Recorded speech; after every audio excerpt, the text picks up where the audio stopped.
From the moment I learned what public relations does, I was interested in it. I nailed an interview at a PR firm fresh out of college. At the beginning, my job consisted of fetching coffee for my coworkers and organizing files around the office. But thanks to my hardworking nature, I got promoted to handling internet stuff. I mainly de-escalated situations online, but one day I was checking emails and noticed I had a new one from someone way above me in the firm. I clicked it, and then I found out my company's secret. I wondered why our clients were always the ones getting arrested or involved in some sort of controversy. But in that email, it became clear to me. Those people and firms basically threw money at us to fix their problems. But they didn't realize that instead of doing that, we just stirred the pot. It was brilliant, actually, but I still thought it was messed up. I pushed myself on my desk chair towards the filing cabinet and began looking through it. It was clear that we were messing up dozens of our clients' lives. One of them stood out to me. It was a teenage girl, an influencer. We advised her to get involved in some drama on her platform, and now people were outside of her house, waiting for her to come out to harass her. There was contact info in her file, so I sent her an email from my private account.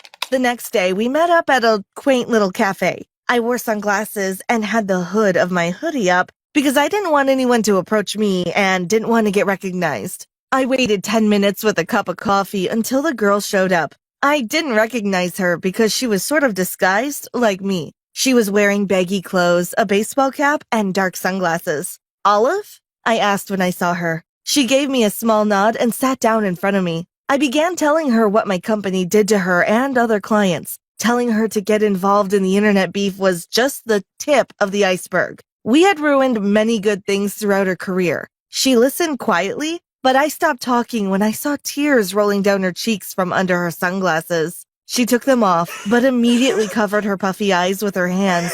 She stifled sobs for a few seconds, and then she looked up at me. She had huge dark bags under her eyes. Her eyes also showed she had been crying for a long time. My heart broke for this girl. "Please help me get out of it," she said to me. I pulled out a piece of paper from my bag and started explaining my plan to her. 2 days later, all her accounts on everything were deactivated. Both fans and haters were shocked and restless. But I told her it would only take a couple of days for them to find some other shiny thing to be distracted by. You see, I had contacted another major influencer and made up a rumor so horrible, yet believable, that it ended Olive's career. Olive had already made millions and invested, so the last time I saw her, she looked happy and relieved. She hugged me tight and told me she was retiring in the countryside where she grew up. Olive was the first person I helped escape the spotlight. But there were many more before I got caught. From actors to influencers, I helped at least one person a week. I was fulfilled and my bank account was very happy.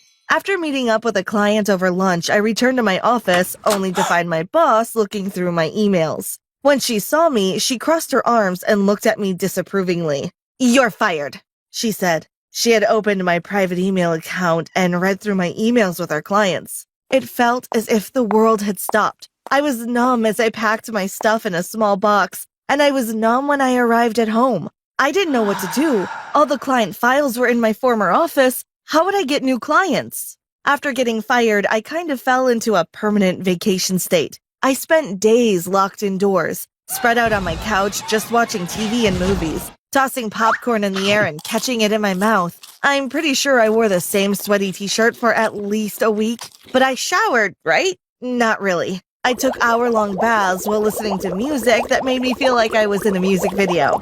I was in the middle of my third week as a hermit and baking a batch of brownies when there was a knock on my door. It startled me, nearly making me drop my bowl of chocolate batter, because I hadn't heard a knock on my door in weeks. I opened the door to find a very tall and slender woman dressed in black with red accessories. She was so beautiful, I nearly gasped. She walked in without me asking her to, and after scanning my cave of a home, turned back to me. One of her perfectly shaped eyebrows lifted, and she asked me, "Are you the life ruiner?" The gears in my head turned, and then I realized that, yes, I basically did ruin people's lives. It was completely consensual, but I did. I nodded confidently at the woman. She took off her pair of gloves, tossed them on my counter, and said, "Let's get to work then." I was about to offer her a brownie, but before I could, she said, "Oh, and I'm not the only one interested in your services." A month later, I was very much settled into my new job. I was walking to a meeting with a new client, trying to blend into the bustle of the city in case anyone I knew saw me, but I failed. While walking past an alley, someone grabbed my arm and pulled me in. It was my boss. She was wearing one of those scarves that women put on their heads in movies when they drive convertibles, and big dark sunglasses to finish off the classic look. She was always so dramatic. She started talking in a hushed voice. She said, "Valentina, I need you to stop what you're doing and come work for me again." I almost cackled in her face. "And why would I do that?" I asked her, crossing my arms. "Because you're taking all of our clients. You're ruining our business." She grabbed my shoulders and shook me. I pretty much yanked myself away from her grasp and said, "Karen, that's the point." And with that, I walked away. I was meeting my new client at a restaurant per his request. I looked at my watch and noticed I was late, so I jogged the next few blocks. Turns out running in heels isn't my thing, so when I arrived at the restaurant, my hair was a mess and I was sweaty. I told the maitre d' my name, and he led me to a booth at the back of the restaurant, very secluded. My client, Chris, was sitting there perusing the menu. He was a very handsome and talented actor who, after seeing his face on dozens of movie posters, had grown tired of showbiz and wanted a quiet life. I apologized for being late and looking like such a mess in a restaurant like that, but he just flashed me that movie star smile and said, "You look perfect." We discussed the strategy to, destroy his career. Something about this client felt different. The meeting wasn't just me talking to him. It was also him talking to me about what he was going to do after it was done. He wasn't sad and angry like the rest of my clients. He was excited to start his new life. His eyes were filled with 1,000 stars. I couldn't wait to see him happy. A month later, I rolled up my sleeves of my flannel shirt while helping Chris carry boxes from his truck into his new home. He had recently purchased an adorable and cozy cabin about half an hour away from the city. It was a beautiful place, the kind of place you'd want to read a book in with a cup of coffee. It was quiet and chilly, but that was part of the charm. Chris invited me in for a cup of coffee. He looked like a lot was on his mind, so I put my hand on his arm and asked him what was wrong.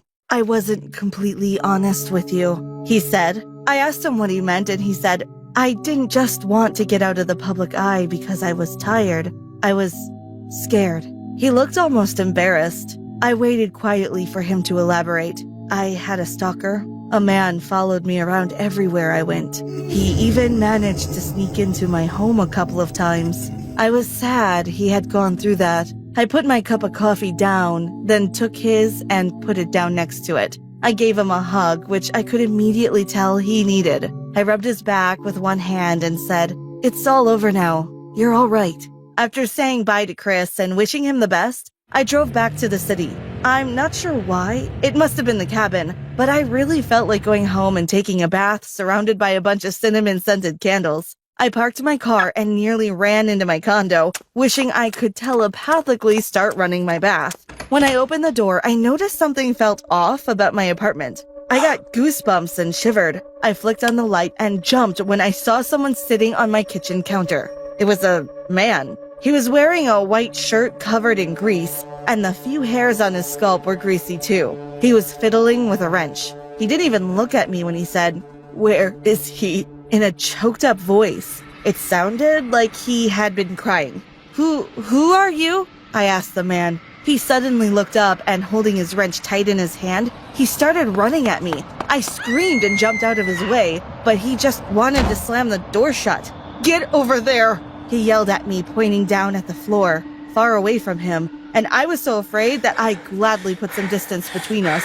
He started to mutter something along the lines of, "How will I beat him if I can't see him?" and pacing around the room. He never took my phone from me, so I clicked the first person in my recents and started texting them. I didn't care who it was. I just needed someone to call for help. I sent the message when the stalker startled me by falling to the floor and rocking back and forth, crying. I felt bad for the man, but I wasn't about to go comfort someone holding me hostage. After about 15 minutes of not making a single sound so the stalker forgot I was there, the door burst open. It was Chris. I checked my phone and saw I had texted him for help. He must have driven way past the speed limit to get there so fast. He was sweaty and looked more afraid than I had ever seen him, even in his movies. The stalker stood up as soon as Chris entered my apartment. He let out a sigh of relief and took the same defensive stance that Chris had. Chris started moving so the stalker could mimic him and was distracted from me, but then Chris made the mistake of looking at me and mouthing, "You good?" The stalker suddenly stopped mimicking Chris, slowly turned around to me and lunged at me with his wrench. Chris managed to grab him by the waist and throw him to the floor. They struggled on the floor as I watched in horror, but when I closed my eyes, I heard an odd cracking sound, and Chris yelped in pain. I opened my eyes to see Chris clutching his shoulder and wincing. The stalker was crawling towards me slowly. I held my hands in front of me in defense as he lifted his wrench. He was about to strike me when the door burst open once again, and 3 police officers ran in. The stalker was in handcuffs in mere seconds, but I honestly didn't even see it happen. I went over to Chris and sat by him while we waited for someone to fix his dislocated shoulder. Chris and I then sat at the back of an ambulance in the parking lot, still trying to calm down. You know, I could have gone to someone else to end my career, but I wanted to get to know you, Val, Chris said to me, a faint blush appearing on his cheeks, which he later blamed on the coffee. You should come stay at my cabin with me, he suggested, nudging my shoulder with his non-dislocated one. I thought about it, and after just a second of thinking about everything that had happened that day, I decided to take him up on that offer. I still enjoy the peace and quiet of the cabin.